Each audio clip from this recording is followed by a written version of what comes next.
My name is Maribel, and I am 80 years old. My hands are spotted with age, and my hair is as white as the snows of my childhood. But this story is not from now. It happened when I was 22, when my skin was smooth and my heart was full of a foolish, simple trust. It is the story of the night my husband, Lowell, tried to murder our unborn child. A tiny, perfect girl that I had already named Eve. When I look back, I wonder how I missed the signs. But a wolf in good clothing looks just like a gentleman. I was born in a small, northern Michigan town where the winters were long and the work was hard. My family wasn't poor, not in the way that means going hungry, but we were perpetually struggling. My father worked at the lumber mill, and his hands were always raw. My mother took in sewing, her fingers constantly pricked and sore. I was the oldest, and I felt the weight of their quiet desperation. I didn't dream of riches, my child. I just dreamed of a life where we didn't have to count every single penny. Then, Lowell arrived. He was 15 years older than me, a successful consultant for a logging company down in Detroit. He was visiting our small town on business, and he was everything my father was not. He wore a pressed wool coat, his shoes were always shined, and he spoke with a deep, confident voice that made everyone stop and listen. He was a pillar of the community, or so it seemed. He noticed me in the town diner where I worked, and he was a perfect gentleman. He courted me with a focused intensity. He brought my mother flowers. He talked business with my father, offering him advice that made my father puff his chest with pride. To my family, Lowell wasn't just a man, he was an answer to a prayer. He was stability. He was respect. And when he asked me to marry him after only 3 months, I felt like I was in a storybook. I didn't see the look in his eyes, that sharp, possessive glint, like a man staking a claim on a piece of property. I remember my mother's hands on my shoulders. "Maribel," she whispered, her eyes wet with tears, "he is a good man. A provider. This is your chance. Don't you dare throw it away." I ignored the small, cold knot in my own stomach. I mistook his intensity for passion, his control for protectiveness, and his wealth for security. I said yes. I said yes, and in doing so, I sealed my fate. The wedding was beautiful, but as I walked down the aisle, I felt less like a bride and more like a bird being guided into a very beautiful, very expensive cage. The first 6 months were a blur of new, expensive things. Lowell moved me away from my little town, all the way to a wealthy suburb outside of Detroit. He bought us a brand new house with a wide, green lawn and a kitchen so modern I was almost afraid to cook in it. My family was overjoyed. They visited once, their eyes wide with awe, telling me how lucky I was, how smart I had been to land a man like Lowell. I just smiled, showing them the new china plates and the soft, thick carpets. But the gilding on the cage began to show. It started small, with comments that sounded like concern. "Maribel, darling, that dress is a little simple, isn't it? Let me buy you something more fitting for my wife." Soon, my simple, comfortable clothes from home were replaced by stiff, expensive outfits I hated. Then, it was my friends. When I tried to call my best friend from back home, he would stand in the doorway, listening, his brow furrowed. "Why do you need to talk to her?" he'd ask later. "She's from your old life. You have a new life now, with me." He slowly, methodically, cut every thread that tied me to the world outside. He said I didn't need to work, my job was to be his wife and take care of his beautiful home. When I said I was lonely, he bought me a small, yapping dog I never wanted. He called my parents every Sunday, but he'd hold the phone, speaking for me, telling them how wonderful everything was, how happy we were. He'd pass the phone to me for only a minute, and I could hear the relief in my mother's voice. I didn't have the heart to tell her the truth. I told myself I was being ungrateful. He gave me everything, didn't he? What kind of woman would complain about a man who provided so much? But a house, no matter how beautiful, feels like a prison when you're not allowed to leave. I became his possession, a doll he dressed up and showed off at his company dinners. I smiled until my face ached, and I learned to say nothing. I learned that his love was conditional, and the price for this beautiful life was my voice, my friends, and my freedom. The loneliness was a physical ache, a cold hollow in my chest. I would stand in the pristine kitchen, surrounded by gadgets and gleaming steel, and feel like I was suffocating. I was his perfect wife, living a perfect life. But I had never felt so utterly, terribly alone. I was trapped, and the worst part was, I was the only one who seemed to know it. To the rest of the world, I was the luckiest woman alive. But that luck was about to turn, and my perfect cage was about to become a place of true horror. A new life is coming, but will it be a blessing or a curse? Then, I got pregnant. When I saw the test, the first thing I felt was a rush of pure, unbridled joy. A baby. My baby. It wouldn't just be me and Lowell in that silent, perfect house anymore. I would have someone to love, someone who would love me back, someone who was mine. I imagined a little girl with my mother's eyes, a tiny hand to hold. I thought, this will fix everything. A baby would soften Lowell. It would bring us together, make us a real family. I was so naive. When I told him, his reaction was strange. He didn't smile, not at first. He just stared at my stomach with that same intense, calculating look he'd had when he first saw me. Then, a slow smile spread across his face. A son, he said, his voice firm. I will finally have a son. A Lowell Jr. to carry on my name. He grabbed me and hugged me, but the hug was possessive, almost painful. It wasn't a celebration. It felt like a claim. From that day on, I was no longer Maribel. I was a vessel. His obsession shifted from the house to me, or rather, to what was inside me. He dictated what I ate, when I slept. He'd read articles about pregnancy and quizzed me on them. The baby needs omega-3s, Maribel.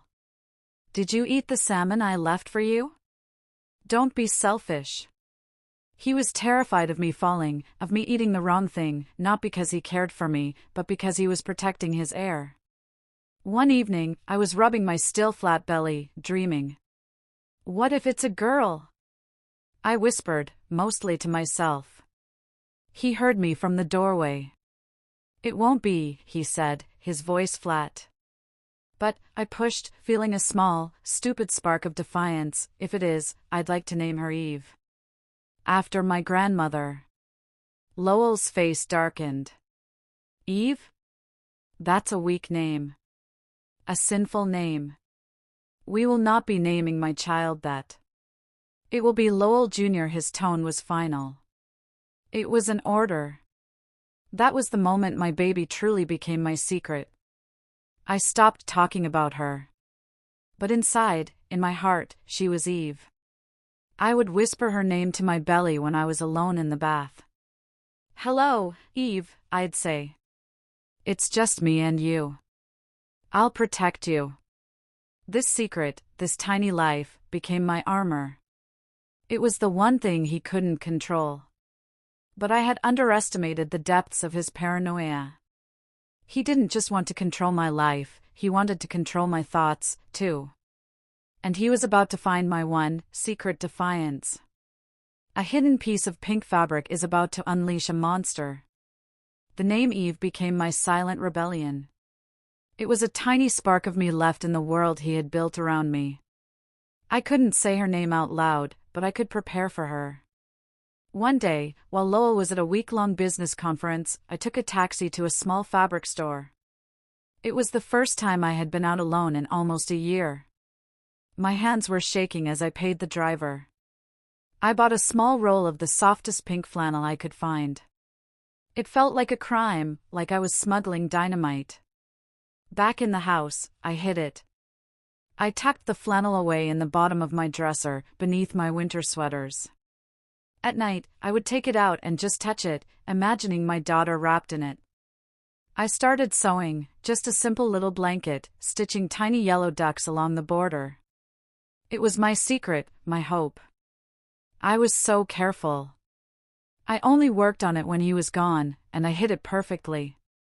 Or so I thought. I didn't know that Lowell, in his paranoia, checked everything. He came home a day early. I heard his car in the driveway and my heart leaped into my throat. I had just finished the last duck. I scrambled to hide the blanket, but I was clumsy, my pregnant belly making me slow. I stuffed it under the sweaters just as he walked into the bedroom. He was smiling, holding a gift for me. "Missed me, darling?" he asked. I smiled back, my heart pounding. "Of course," I said.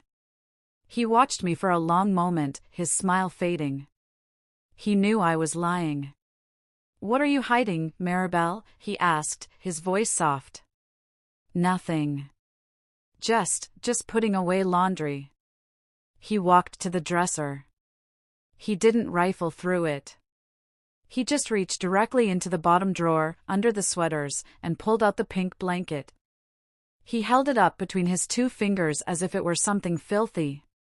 The silence in the room was deafening. "Pink," he said, his voice dangerously quiet. "I told you. It is a boy." I just thought, just in case." I stammered. "You thought?" he roared, his voice suddenly exploding. "You defied me. You went behind my back, plotting with this thing against me." He took a step toward me. And then he slapped me. It wasn't a tap. It was a full-force, open-palm strike that sent me stumbling back against the wall. The shock was as sharp as the pain. My cheek stung, my ears rang, but the worst part was the look in his eyes, pure, cold hatred. He hadn't just slapped me. He had slapped the mother of his child. The mask wasn't just slipping, it was gone. The first act of violence is never the last. He has to hide his secret. After the slap, he changed. He cried. He got on his knees and begged me to forgive him. He kissed my hands, my feet, my belly. "I'm so sorry, my love," he wept. The stress, the pressure of being a father. "I would never hurt you. You know that. I love you both so much." And I, a pregnant, terrified girl with nowhere to go, did what I had to do. I forgave him. I told him it was okay. I told him he was right, it was probably a boy. I lied to survive. But a week later, he came home with an announcement. "I have a surprise," he said, his eyes bright with that false, manic energy I was beginning to dread. "I'm being transferred. It's a promotion. They're giving me the whole Northern Territory. We're moving." I was horrified. Moving? Now? But I'm almost 7 months pregnant. The doctor is here. He cut me off. It's all taken care of. The new place is perfect. Quiet, peaceful. Just what you need to relax before the baby comes. No more city stress. The new place was not a suburb. It was a remote, isolated cabin deep in the woods of the Upper Peninsula, miles from the nearest town.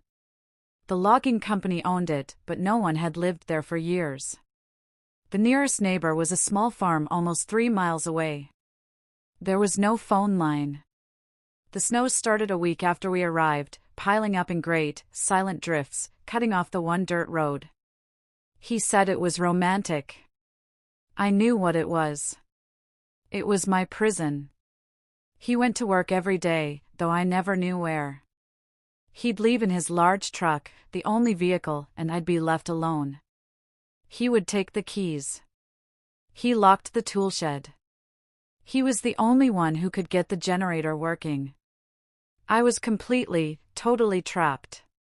The silence of the woods was deafening. I was more alone than I had ever been in my life, with only the silent kicks of my baby girl, Maeve, to remind me I wasn't crazy. His paranoia bloomed in that isolation. He started accusing me of things that made no sense. He'd check the windows, looking for someone, he'd sneer. "Who do you think is going to find you out here? He'd grab my belly. Are you sure it's even mine? Is that why you're so set on that name? The accusations were insane. I hadn't seen another soul in weeks. But I saw the logic. He wasn't afraid of someone coming in. He was afraid of me getting out. He had hidden his damaged, defiant wife away, and now he had me all to himself. A kind new face appears, but will she be a savior or a tragic victim? For a month, the only human I saw was Lowell. But as the pregnancy advanced, he realized he couldn't deliver a baby himself. He finally drove to the small farm 3 miles down the road to arrange for help. He came back with news. The neighbor's wife, a woman named Kala, she's an old farm woman. She's helped birth animals. She can help you. She'll come by to check on you. He said it with a smile, as if he were granting me a great gift. I knew he had only done it because he was scared of losing his heir. Kala arrived the next day in an old pickup truck. She was a woman in her 50s, with a face as weathered as a barn door and the kindest eyes I had ever seen. She brought me a jar of fresh milk and a loaf of bread, still warm. While she measured my belly, Lowell stood in the doorway, watching us like a hawk. Kala, however, was not afraid of him. A husband's place ain't in the birthing room, she said, shooing him out. Go chop some wood, man. You're making the air sour. To my shock, he went. With him gone, I broke. The tears just streamed down my face. I didn't even have to say anything. Kala just held my hand. Oh, honey, she whispered, her voice rough but kind. You don't have to tell me. I've seen that look before. That's the look of a trapped animal. She saw the old, yellowing bruise on my cheek. You're not safe here. I sobbed. He won't let me leave. There's no phone. The snow.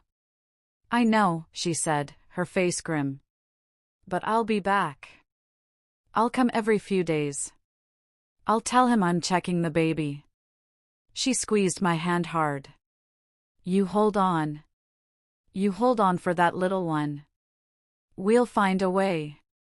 When Lowell returned, we were just 2 women calmly discussing breathing exercises. But he was suspicious. What did you 2 talk about? He demanded after she left. Just about the birth, I lied. He stared at me, his eyes narrowing. You'd better not be filling her head with your ungrateful stories, Maribel. Kala's visits were my only lifeline. She was my only link to the outside world, my only hope.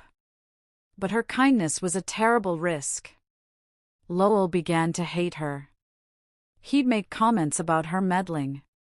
He started timing her visits, pacing on the porch. He was jealous of the only friend I had. He was jealous of the only person who knew his secret. And he was about to put a stop to it. Lowell plans a special dinner to celebrate their new start. But he's not celebrating, he's preparing. One day, Kala didn't show up. She was due, and she just didn't come. When I asked Lowell, he shrugged. Maybe her truck broke down. Or maybe she finally realized she's not welcome here. There was a small, tight smile on his face that made my blood run cold. I spent the day staring out the window, down the empty, snow-covered road, praying to see her old truck. It never came. A terrifying, sinking dread filled my heart. What did he do? That night, he was a different man. He was cheerful, almost giddy. I have a surprise, darling, he announced. I'm going to make you a special dinner. A celebration. I was 9 months pregnant, heavy and aching. I was terrified about Kala, but I had no choice but to play along. A celebration? For what? I asked, forcing a smile. For us, he said, for our new start. For our son, who will be here any day. He sent me to the bedroom to rest while he cooked. I sat on the bed, my hands on my belly, where Eve was kicking, restless. I could hear him in the kitchen, whistling. It was the most terrifying sound I had ever heard. The smell of roasting meat filled the cabin. He was acting like the man I first met, charming, attentive. But all I could see was the monster who had slapped me, the jailer who had locked me away. I knew, with a certainty that chilled my soul, that this was not a celebration. It was an ending. He called me to the table. He had set out the good plates, the ones we never used. He'd even lit candles. He poured me a glass of water and himself a large glass of whiskey. A toast, he said, raising his glass. To our family. And to you, Maribel, for finally understanding your place. I drank the water, my hand trembling so badly it sloshed onto the table. You're nervous, he said, his smile widening. Good. You should be. We ate in silence. The food tasted like ash. I kept glancing at the door, praying Calla would appear, praying anyone would. Finally, I couldn't take it anymore. I put down my fork. Lowell. I'm scared. I think the baby is coming soon. We should go to the hospital. Or at least go get Calla. He stopped chewing. He looked at me, his eyes flat and dead. Calla, he said. Calla's not coming, Maribel. He smiled. She and her husband had to leave town. Suddenly. A family emergency, I believe. He had done something to her. I knew it. He had threatened her, or worse. I was truly, finally, alone with him. The meal is over. The fork is on the table. The title is about to come true in the most horrific way possible. The air in the cabin was so thick I could barely breathe. The candles flickered, casting long, dancing shadows on the wall. You're lying, I whispered, the words catching in my throat. Calla wouldn't just leave. Lowell threw his head back and laughed, a short, barking sound that wasn't human. You still don't get it, do you? No one is coming. It's just you, me, and it. He pointed at my stomach with his knife. Please, Lowell, I begged, tears streaming down my face. I'll do whatever you want. I'll be a good wife. I'll name him Lowell Jr., I promise. Just, please don't hurt me. Don't hurt the baby. I was backing away from the table, my chair scraping against the wood floor. Oh, you'll promise me anything now, he sneered, standing up. But I know what you're really thinking. You're just waiting to run, aren't you? You and your Eve. No! I shrieked, as he started to walk around the table toward me. That's why you're so set on her, isn't it? She's your excuse. She's your partner. You've been plotting against me together. You've turned her against me, even in the womb. He was completely insane, his eyes rolling, spittle flying from his mouth. He wasn't seeing me anymore. He was seeing a monster, a traitor. I was pressed against the wall, my hands cradling my belly. He was in front of me, his face inches from mine. You can't have her, he whispered, his voice dropping to a terrifying, intimate calm. He looked down at the table, at his plate. He still had his fork in his hand. You're trying to take my son from me. You are trying to replace him with her. I opened my mouth to scream, but before I could, he moved. He lunged. He took my Eve, I screamed in my mind, as the tines of the fork plunged into my pregnant belly. The pain was blinding, a white-hot, searing agony. It wasn't real. This couldn't be real. I looked down. I saw the handle of the fork, his hand, and the dark blood spreading over my dress. He pulled it out and stabbed again. She's not yours, he screamed. She's mine. He stabbed again.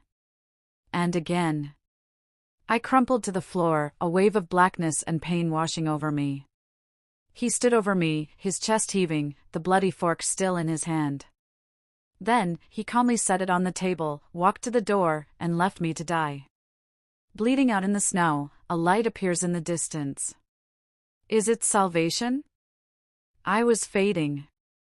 The pain was a distant, roaring ocean. The wooden floor was cold against my cheek, but the warmth of my own blood was spreading out from under me. I was dying. I knew it. And my baby, my Eve, she had gone still. She wasn't kicking anymore. Eve, I whispered, my lips barely moving. I'm so sorry. I'm so sorry. I tried to drag myself to the door, but my arms were useless. I left a thick, dark trail behind me. I don't know how long I lay there. An hour? 2. The fire in the hearth died down, and the cold of the cabin began to seep into my bones. Lowell was gone. He had taken his truck and vanished, leaving me to bleed out. I closed my eyes. It's okay, I told my baby. We'll go together.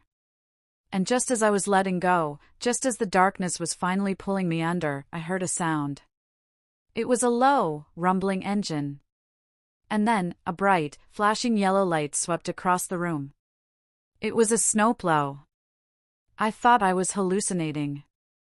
But then there was a loud, heavy pounding on the door. Hello?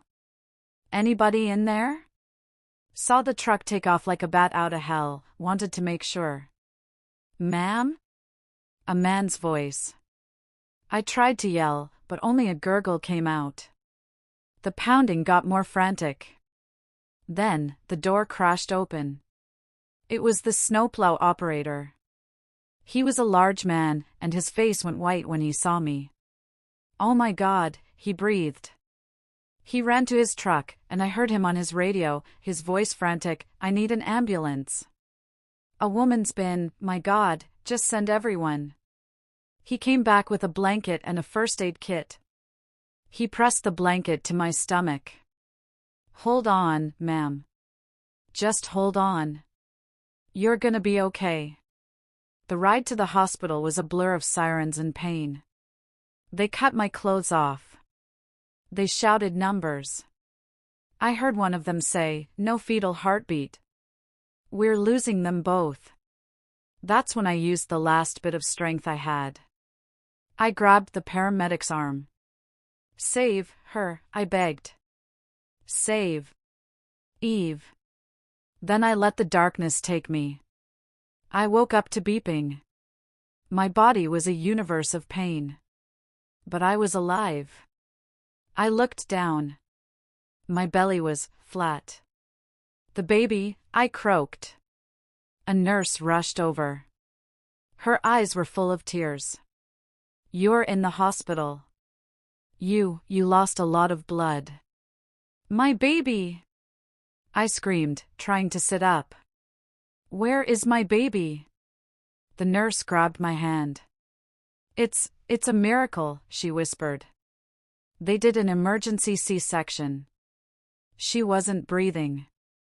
Her heart had stopped. They worked on her for 10 minutes, and she came back. She was crying. She's so small. But she's alive, honey. Your daughter is alive. She survived the attack, but the monster is still out there.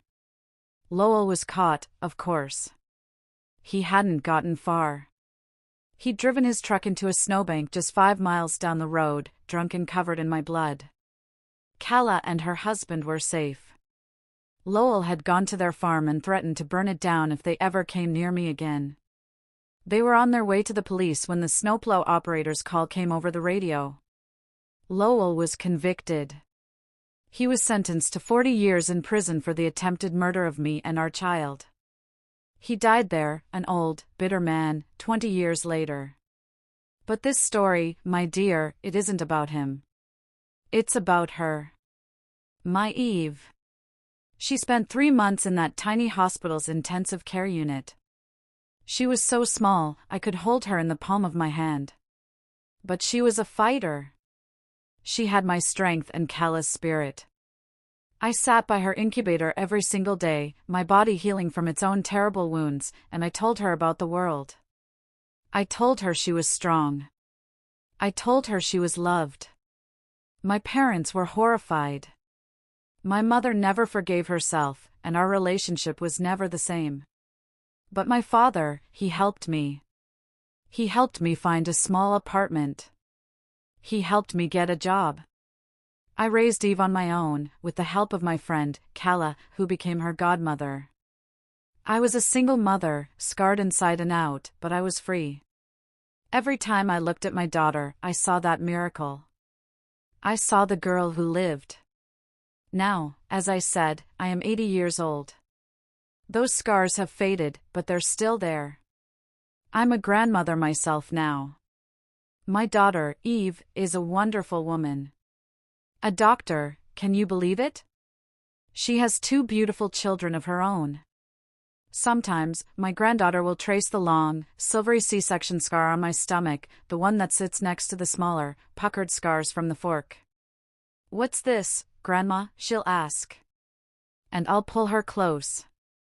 That, I tell her, is the story of how your mother, a miracle named Eve, decided she was going to change the world. And this, I say, pointing to her, is the proof that she did. He tried to take my Eve. He tried to destroy us. But a miracle saved my baby. And in saving her, that miracle saved me, too. Thank you for listening to this incredible story of survival. If you were moved by Maribel's journey, please like, share, and subscribe for more true stories of hope.